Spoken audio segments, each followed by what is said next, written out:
What is going on, interwebs? As you can probably tell by the title of this video, because I probably already kind of guessed what I'm going to name it, I'm mulling it over, but it's about Activision and how, if you didn't already know, they are money-grubbing whores.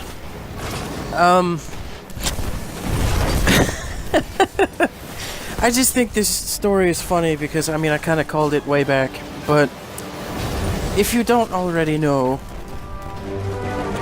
they've made it so, and it's Activision. This is purely on Activision. I don't think this was Infinity Ward, though, you know, they want to get paid too, so they probably had a hand in it. But this is from Activision.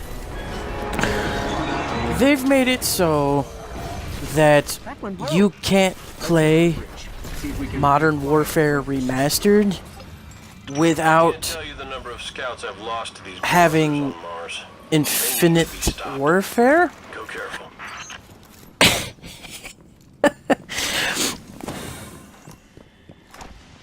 If anyone needed, I'm trying to think about how to say this.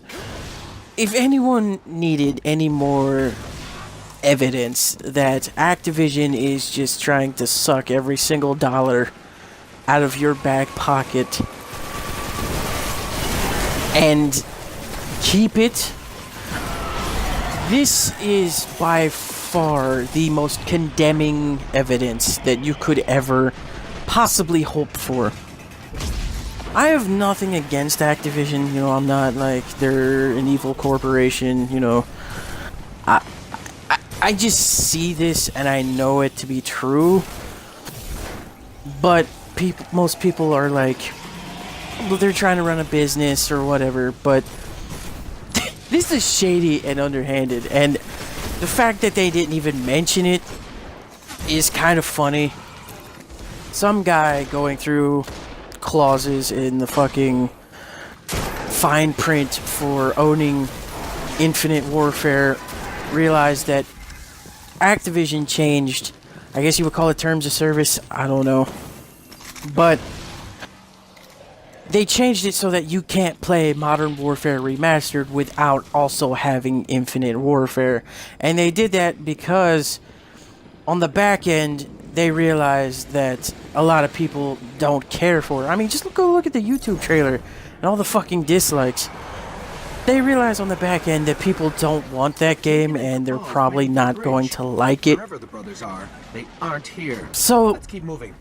they realized people would keep, if they sold it as two separate discs, they would keep Modern Warfare Remastered and just take their Infinite Warfare to GameStop still wrapped in the package. Even if it meant that they would lose like 10 or 15, hell, maybe even 20 to 30 bucks on it. You know, because GameStop gives you like pennies on the dollar of what you paid for the fucking game when you take it to them. Even if it's brand new, still wrapped up, they will not give you full price. They're kind of like a pawn shop for video games.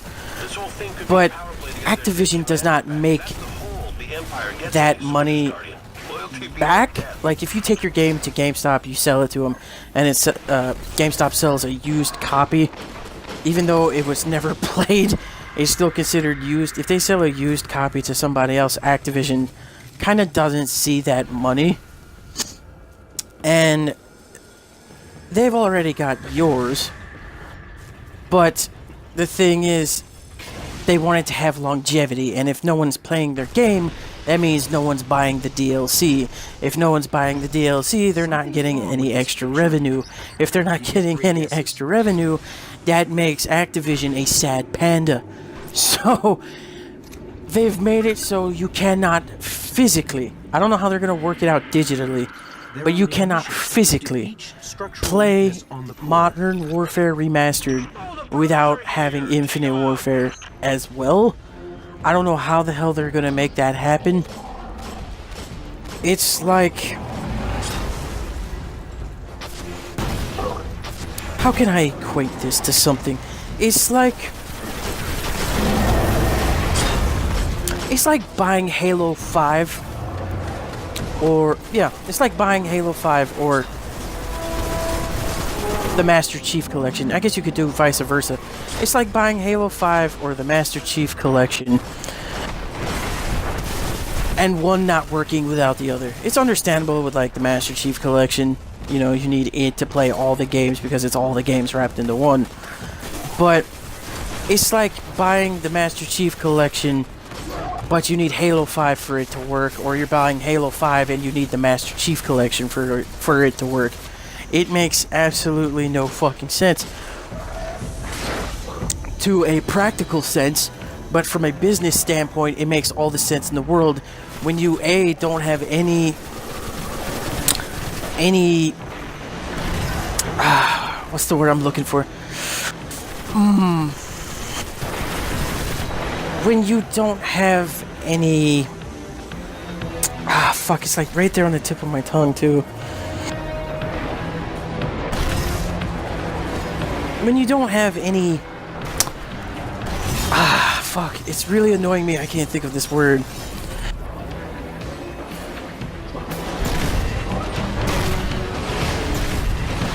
I'm just gonna put it like this.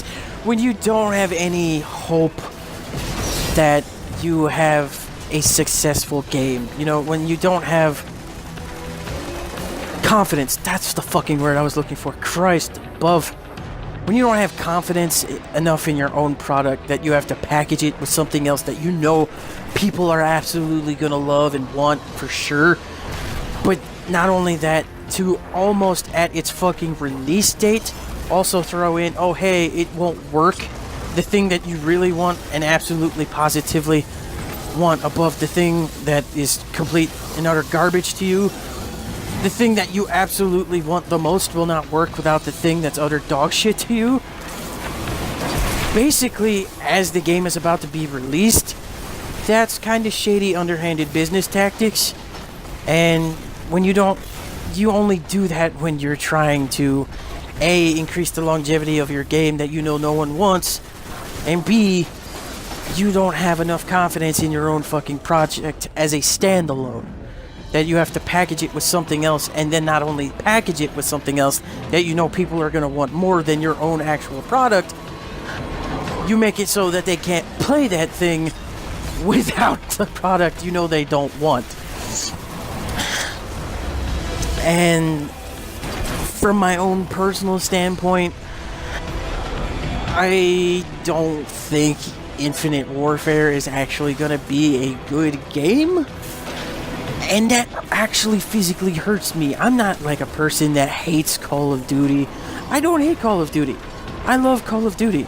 I've mentioned it before. I played every Call of Duty since Big Red 1. I fucking 100%ed Call of Duty 2. I 100%ed it Modern Warfare. The original Modern Warfare. It took me several attempts to get that Mile High achievement, let me tell you. But I fucking 100%ed it. I love Call of Duty. But it's just, I mainly like Infinity War CODs, and it really pains me to say that this COD from Infinity War, you know, the company that I actually enjoy CODs from, it does not look that good. You can bring in whatever actors you want, you can bring in whatever fucking voice actors you want, you can bring in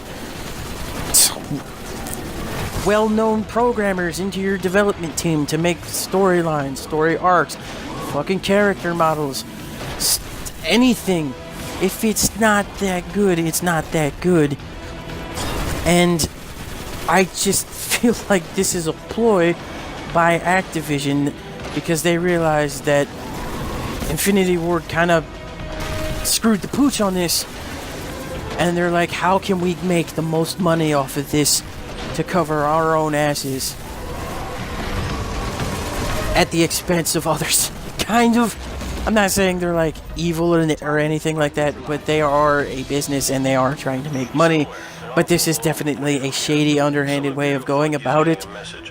I don't think they posted it anywhere that they changed it. It's just by happenstance that this one dude was actually looking. But I don't know. It seems shady to me. I'll leave it up to you guys to guess. Drop a like on the video if you liked the video. If you're new to the channel, feel free to subscribe. I'll see you later.